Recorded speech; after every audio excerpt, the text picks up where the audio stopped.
Welcome to my vlog, Dr. Tobias. It's currently 9 a.m. and I'm in my neighborhood right now, and I'm really excited to show you some good and bad things that I feel are really affecting the health of both myself and those around me in my community. So without further ado, let's get started. This is about a 10-minute walk away from my house. It's a supermarket called Metro. It is a chain, so I guess not too original to my community. But you know, like most people, I typically start my day by eating breakfast. I didn't really feel like making it at home today, so I guess I'm gonna see what I can find in this supermarket. Okay, so I just got my chicken Caesar wrap. Looks good, I'm really excited. But yeah, it's a really great feeling having a store like Metro right outside my neighborhood.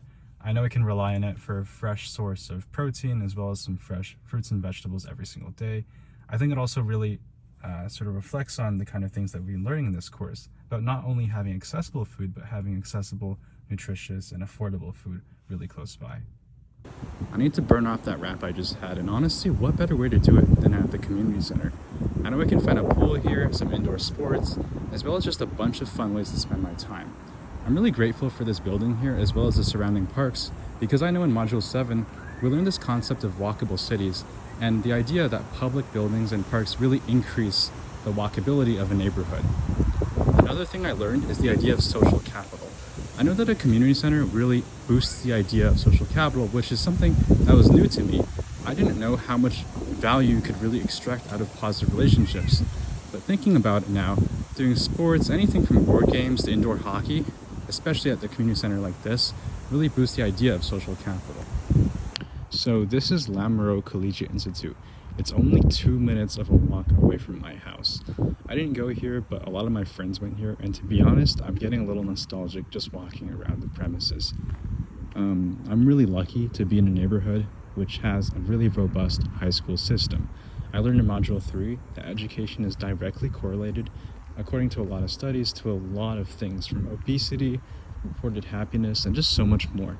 So having high schools in my area, such as this one with a swimming pool, the one I went to with a really cool auto shop, and then the one my brother went to with a really robust SHISM program. Overall, I'm just really grateful and think that this high school system that we have in my community is a really big plus. I used to bike on the sidewalk all the time until I learned that the city of Toronto doesn't really permit that past the age of 14. But once I started biking on the road, I really had a lot of harassment from drivers, and understandably so. Sometimes there's just not enough room.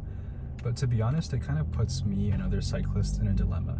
So when I move on to the negative things in my neighborhood, the one thing that I'd say right off the bat is, for example, at this intersection, which is right outside my house, right out Town Circle South and Warden Avenue, I do think a lot of work needs to be done in terms of installing some bike infrastructure. Although I am really grateful for the bus service in my neighborhood, I do think that a few tweaks can be made to improve its reliability. For example, buses typically don't come on time, and when they do, they are few and far between, making them kind of unstable to depend on, especially if you're using them for something such as commuting to work or school, which is almost a daily activity. In terms of health inequity, which is a concept that we learned in this class, I really do think this can pose a huge problem for those who can't afford a car. I wanted to end this vlog off with a sort of ethnic/cultural food desert that I kind of noticed in my neighborhood, Agincourt, Scarborough. For some background information, Agincourt is predominantly East Asian. However, there's a very sizable Greek population here, and I do think that in comparison to the population, the amount of food options does not sort of hold up. Here I am at Costas Greek Plaza, which serves as the only Greek supermarket in my entire neighborhood.